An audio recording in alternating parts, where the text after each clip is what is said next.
दान का हिसाब। एक था राजा। राजा जी लकदक कपड़े पहनकर यूं तो हजारों रुपए खर्च करते रहते थे, पर दान के वक्त उनकी मुट्ठी बंद हो जाती थी।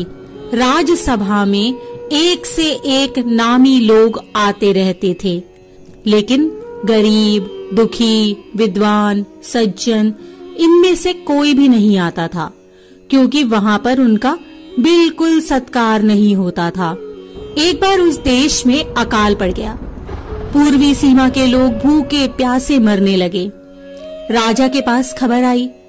वे बोले, यह तो भगवान की मार है, इसमें मेरा कोई हाथ नहीं है।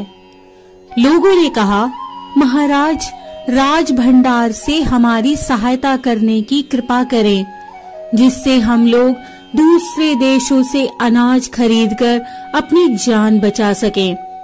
तो राजा ने कहा, आज तुम लोग अकाल से पीड़ित हो, कल पता चलेगा कहीं भूकंप आया है, परसों सुनूंगा कहीं के लोग बड़े गरीब हैं, 2 वक्त की रोटी नहीं जुटती। इस तरह सभी की सहायता करते करते जब राज भंडार खत्म हो जाएगा, तब खुद मैं ही दिवालिया हो जाऊंगा। यह सुनकर सभी निराश होकर लौट गए। इधर अकाल का प्रकोप फैलता ही जा रहा था। न जाने रोज कितने ही लोग भूख से मरने लगे। लोग फिर राजा के पास पहुंचे। उन्होंने राजसभा में गुहार लगाई, दुहाई महाराज, आपसे ज्यादा कुछ नहीं चाहते, सिर्फ 10,000 रुपए हमें दे दें तो हम आधा पेट खाकर भी जिंदा रह जाएंगे। राजा ने कहा, 10,000 रुपए भी क्या तुम्हें बहुत कम लग रहे हैं? और उतने कष्ट से जीवित रहकर लाभ ही क्या है? एक व्यक्ति ने कहा, भगवान की कृपा से लाखों रुपए राजकोष में मौजूद हैं, जैसे धन का सागर हो। उसमें से एक आध लोटा ले लेने से महाराज का क्या नुकसान हो जाएगा? राजा ने कहा, राजकोष में अधिक धन है तो क्या उसे दोनों हाथों से लुटा दूं? एक अन्य व्यक्ति ने कहा, महल में प्रतिदिन हजारों रुपए इन सुगंधित वस्त्रों, मनोरंजन और महल की सजावट में खर्च होते हैं। यदि इन रुपयों में से ही थोड़ा सा धन जरूरतमंदों को मिल जाए तो उन दुखियों की जान बच जाएगी। यह सुनकर राजा को क्रोध आ गया। वह गुस्से से बोला, खुद भिखारी होकर मुझे उपदेश दे रहे हो? मेरा रुपया है, मैं चाहे उसे उबाल कर खाऊं चाहे तलकर, मेरी मर्जी। तुम अगर इसी तरह बकवास करोगे तो मुश्किल में पड़ जाओगे, इसीलिए इसी वक्त तुम चुपचाप खिसक जाओ। राजा का क्रोध देखकर लोग वहां से चले गए। राजा हंसते हुए बोला, छोटे मुंह बड़ी बात, अगर 100-200 रुपए होते तो एक बार सोच भी सकता था। पहरेदारों की खुराक 2-4 दिन कम कर देता और यह रकम पूरी भी हो जाती, मगर 100-200 से इन लोगों का पेट नहीं भरेगा। एकदम 10,000 मांग बैठे। छोटे लोगों के कारण नाक में दम हो गया है। यह सुनकर वहां उपस्थित लोग हाँ हूँ कहकर रह गए, मगर मन ही मन उन्होंने भी सोचा, राजा ने यह ठीक नहीं किया। जरूरतमंदों की सहायता करना तो राजा का कर्तव्य है। 2 दिन बाद न जाने कहां से एक बूढ़ा सन्यासी राजसभा में आया। उसने राजा को आशीर्वाद देते हुए कहा, दाता कर्ण महाराज, बड़ी दूर से आपकी प्रसिद्धि सुनकर आया हूँ, सन्यासी की इच्छा भी पूरी कर दें। अपनी प्रशंसा सुनकर राजा बोला, जरा पता तो चले तुम्हें क्या चाहिए, यदि थोड़ा कम मांगो तो शायद मिल भी जाए। सन्यासी ने कहा, मैं तो सन्यासी हूँ, मैं अधिक धन का क्या करूँगा? मैं राजकोष से 20 दिन तक कुछ मामूली भिक्षा प्रतिदिन लेना चाहता हूँ। मेरा भिक्षा लेने का नियम इस प्रकार है, मैं पहले दिन जो लेता हूँ, दूसरे दिन उसका दुगना और तीसरे दिन उसका दुगना और चौथे दिन तीसरे दिन का दुगना, इस तरह से प्रतिदिन दुगना लेता जाता हूँ। भिक्षा लेने का मेरा यही तरीका है।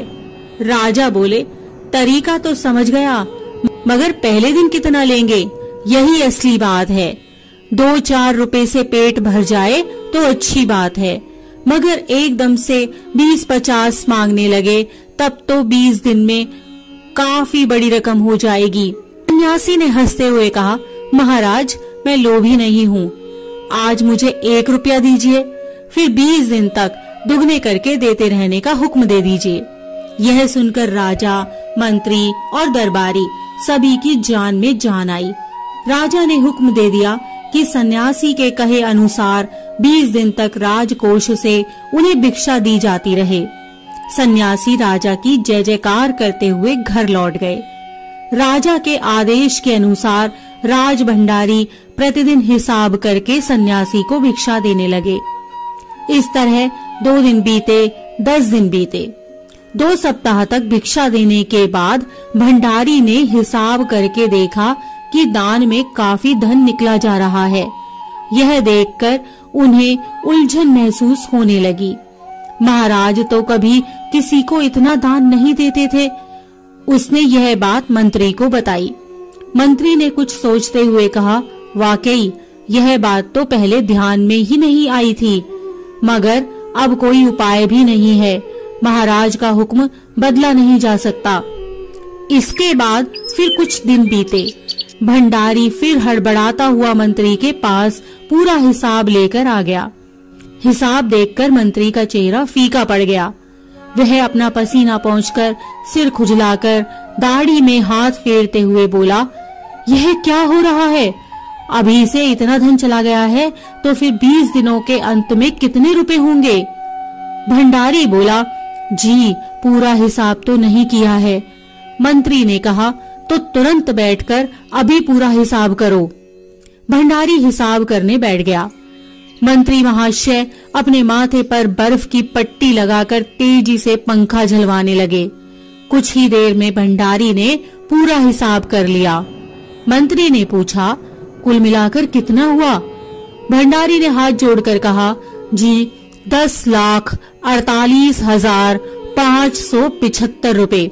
मंत्री को गुस्सा आ गया और बोला, मजाक कर रहे हो? यदि सन्यासी को इतने रुपए दे दिए तब तो राजकोष खाली हो जाएगा। भंडारी ने कहा, मजाक क्यों करूंगा, आप ही हिसाब देख लीजिए। यह कहकर उसने हिसाब का कागज मंत्री जी को दे दिया। हिसाब देखकर मंत्री जी को चक्कर आ गया। सभी उन्हें संभालकर बड़ी मुश्किलों से राजा के पास ले गए। राजा ने पूछा, क्या बात है? मंत्री बोले, महाराज राजकोष खाली होने जा रहा है। राजा ने पूछा, वह कैसे?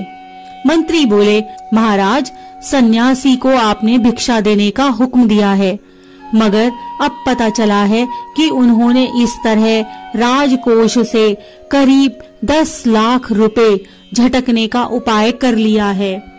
राजा ने गुस्से से कहा, मैंने इतने रुपए देने का आदेश तो नहीं दिया था, फिर इतने रुपए क्यों दिए जा रहे हैं?